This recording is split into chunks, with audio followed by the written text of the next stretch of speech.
Halo, ketemu lagi sama Pimpong Plus. Kali ini saya ada satu karet dari Yinhe lagi. Kita kembali ke Yinhe. Ini ada Jupiter 3 Asia. Banyak yang request Jupiter 3 dong, Bang. Bang, padahal saya bukan abang-abang. Ya Jupiter 3 Asia atau Jupiter 3 Euro, tapi saya ini dapat yang Jupiter 3 Asia.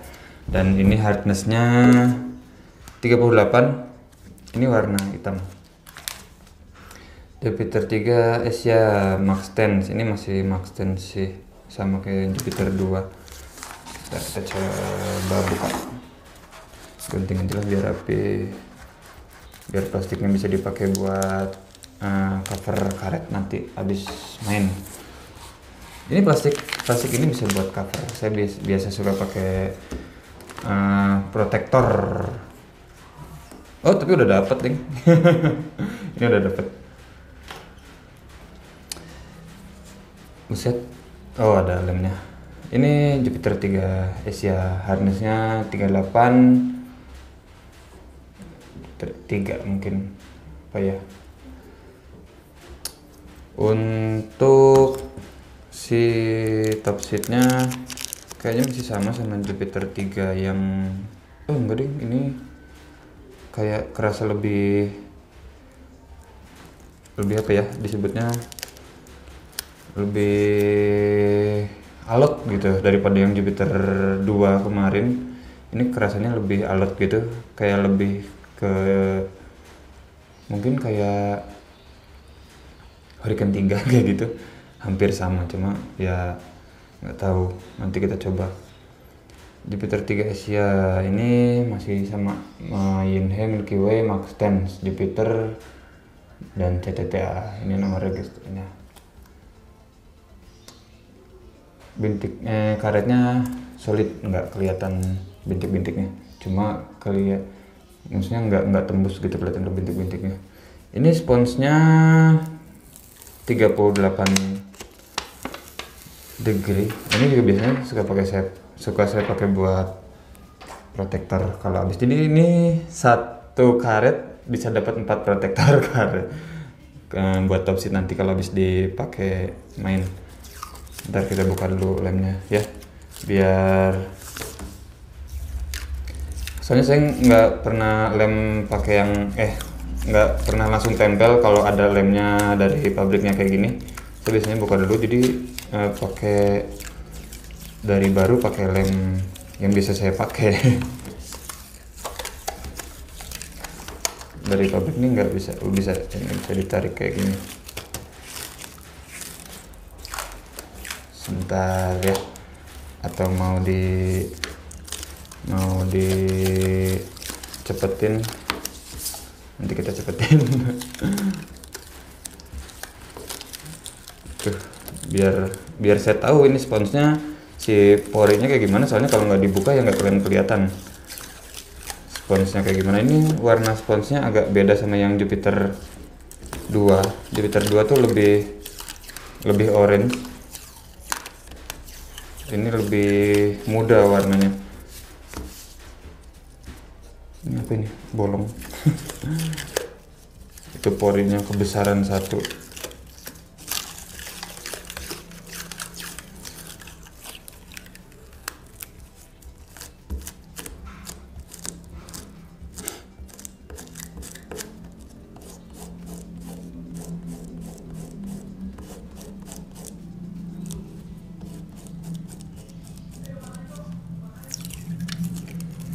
Kalau mungkin Asia sama Eropa ya bedanya di hardness sponsnya sih kayaknya.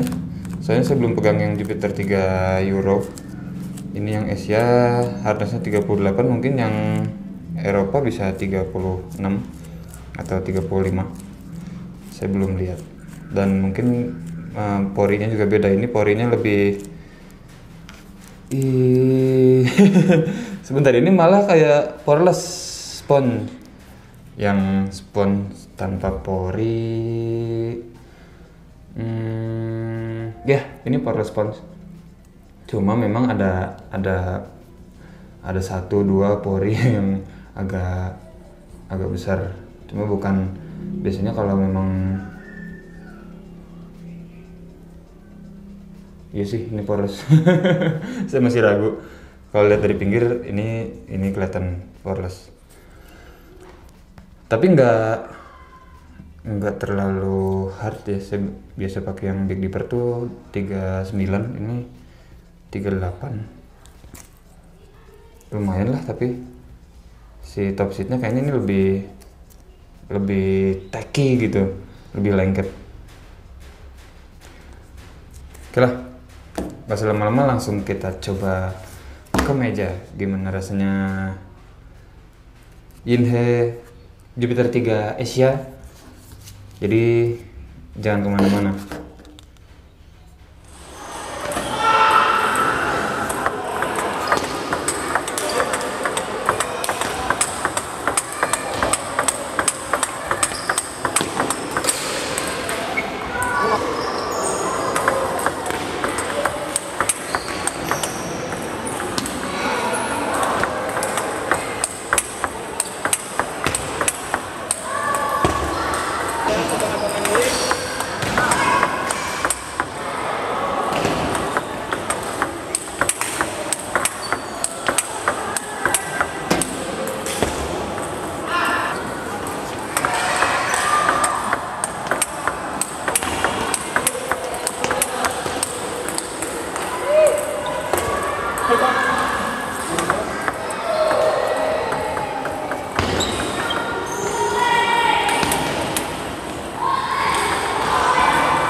Nah itu dia tadi, saya udah coba karetnya. Ini Yinhe Jupiter 3 Asia.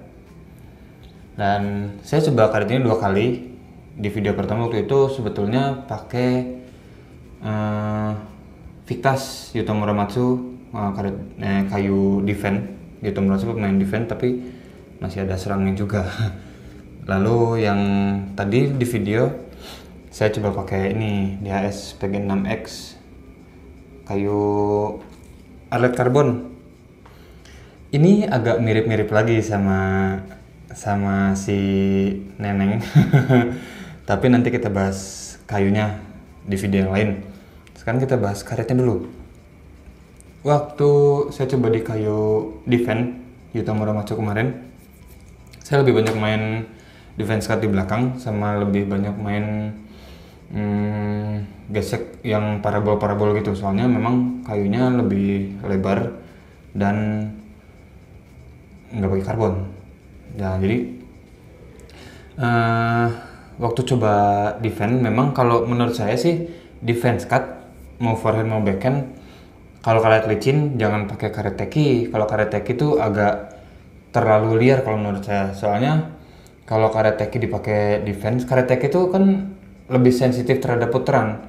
Dia bisa bikin putaran yang besar tapi sensitif juga terhadap putaran dari lawan. Jadi misalnya kalau lawannya serang atau spinnya puterannya banyak bagus gitu, agak lebih kerepotan.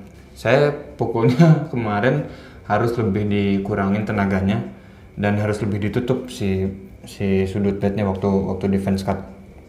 Soalnya ini sensitif terhadap putaran, jadi si sudut bednya memang harus benar-benar tahu betul berapa banyak putaran dari lawannya. Kalau salah, ya maksudnya kalau salah perkiraannya, kalau misalnya kita kira putarannya banyak, taunya dia putarannya cuma sedikit dan kita terlalu nutup, ya bolanya di ke bawah. Kalau putarannya dari lawannya banyak, terus kita kurang tutup, bolanya mental jauh. Jadi kalau karet teki ini sensitif terhadap putaran, lebih sensitif terhadap putaran. Jadi kalau mau defend, saya saranin jangan pakai karet teki. Itu untuk defend waktu saya coba di YouTube Muramatsu.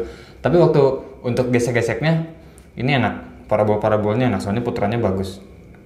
Dan waktu itu kayunya nggak terlalu kenceng, jadi si dual time-nya agak sedikit terbantu sama kayunya yang nggak terlalu kenceng.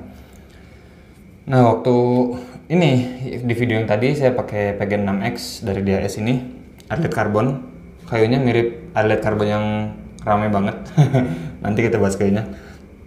Dipakai di kayu ini, si karetnya kerasa gimana ya? Si karakter Cinanya tuh lebih keluar. Yang saya bilang tadi ini agak mirip sama Hurricane 3 Neo. Cuma ini kerasa lebih soft. Tapi pas dipakai enggak. Kalau di gini kerasa lebih soft dikit. Kalau dipakai sama. Ini nggak terlalu berhenti bolanya, maksudnya berhenti tuh biasanya kan karet teki kalau pas dipakai dorong flat gitu bolanya agak pelan. Ini lumayan ada powernya lebih sedikit daripada karet yang lain. Habis itu untuk dipakai serang, si karet ini memang harus lebih dominan main gesekan, main spin. Kalau bisa sih perkenaannya di permukaannya, jangan terlalu ditekan ke dalam sponsnya. Karena sebetulnya sama aja sih kalau pakai karet teki hard gitu, main di permukaan sama ditekan ke dalam sponsnya, bolanya sama aja. Cuma malah kalau ditekan ke dalam sponsnya itu lebih berat untuk kitanya, maksudnya tenaganya harus lebih besar. Nah kita cukup main di luar, di atas permukaannya aja, tuh bolanya larinya udah enak kalau karet teki kayak gini, hard ini. Terus apa ya, gesekannya udah pasti banyak dan kita tinggal tempelin bolanya aja. Misalnya dari lawan ada serangan, kita tinggal tempelin, ambil tenaga dari lawannya. Jadi kita sebenarnya pakai karet Cinatek itu apa ya, ada dua pilihan. Pilihan pertama tenaganya diperbesar. Jadi kita memang kita yang ngendaliin tenaganya atau powernya atau putarannya gitu, kita yang ngendaliin. Jadi maksudnya kalau dari sana putarannya 50, nah kita tuh harus minimal 50 juga, atau 60 atau 70 gitu si putarannya, apa ya perhitungan putarannya lah, misalnya itu contoh aja. Kalau mau pakai karet teki kayak gitu, jadi kalau dari sana putarannya 50 atau tenaganya 50, dari kita tenaganya 20 ke 30 gitu, putarannya kalah, bisa mental. Nah jadi itu cara satu. Cara kedua, main pakai karet teki tuh balikin tenaganya lawan aja. Dari lawan putarannya 50, dari kita harus ya minimal sama 50, tapi perkenaannya tuh cukup ditempelin aja. Ditempelin maksudnya main di permukaan, itu lebih hemat tenaga kalau menurut saya. Jadi mainnya lebih banyak counter gitu, pakai gesek-gesek itu lebih efektif kalau pakai karet Cina model kayak gini. Dan di karet ini pun kayak gitu. Kalau tahu mantan pemain nasional sekarang udah jadi senior, Om Abdul Rojak, mainnya kayak gitu. Tipe permainannya tuh ngambil tenaga lawan, jadi dia nggak terlalu banyak ngeluarin tenaga, malah bolanya bisa jadi kencang kalau lawannya kencang, tapi dia juga bisa bikin power sendiri, bisa kencang sendiri meskipun lawannya nggak kencang. Tapi kalau dari lawan kencang dia nggak perlu pakai tenaga, malah dia malah lebih seneng, dia cukup ngambil tenaga lawan. Jadi kita cukup membalikan putarannya aja dengan gesekan main di permukaan karet gitu. Nah jadi si permukaannya tuh memang ini tadi itu sensitif terhadap putaran, tapi bikin putaran juga memang bagus. Nah jadi kalau menurut saya lebih efektif yang cara kedua, yang kita cuma balikin putaran aja, ngambil tenaga dari lawan kalau pakai karet ini. Jadi sebenarnya kalau karet ini ya itu tadi bisa irit tenaga, hemat tenaga, bisa juga habis tenaga. Nah itu pilihannya lah. Nah lalu untuk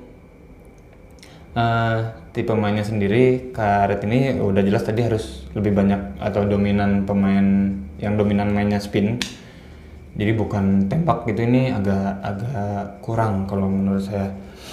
Habis itu main dekat meja ini apa ya, kontrolnya bagus, kita mau placing kemana ini masih enak. Main 1-2 langkah di belakang meja masih enak, tapi kalau main 4 langkah 5 langkah di belakang meja udah agak berat, dan itu yang memang harus sedikit ditambah dorongan dan harus pakai tenaga lebih lagi. Nah jadi untuk saran saya pakai karet ini mainnya dekat meja aja, atau 1-2 langkah di belakang meja gitu, jadi masih aman kalau jarak 1-2 langkah. Untuk karetnya sendiri nggak tahu ini kuat nggak dari si top seatnya. Biasanya suka pada komplain tuh kalau karet Cina Teki hard, suka pada nanyain itu spons si top seatnya suka gampang lepas nggak. Kalau ini sih saya udah pakai 1 mingguan lah. Enggak, dari YouTube Murah Mas udah lumayan lama. Dari situ ini masih kuat banget, masih aman. Jadi untuk karetnya menurut saya sih ini bakalan agak tahan lama daripada karet Teki yang lain, Cina Teki yang lain. Jadi segitu aja sih kalau menurut saya untuk karet Yinhe Jupiter 3 Asia ini.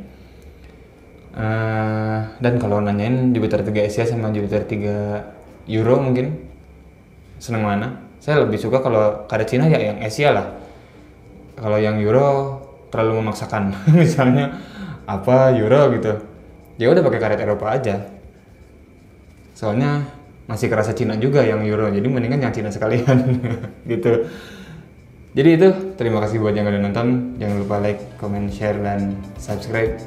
Kita ketemu lagi di video selanjutnya.